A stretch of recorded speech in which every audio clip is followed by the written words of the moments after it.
Welcome to my YouTube channel. This is a Raptor RC car, small and inexpensive stuff from new Bright.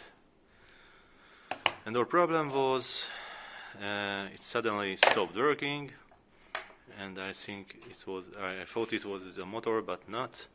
It was a tiny lithium battery inside, rechargeable. So we tried to modify it with a power bank, and it survived the 5 volt, fortunately. And it's extremely powerful now.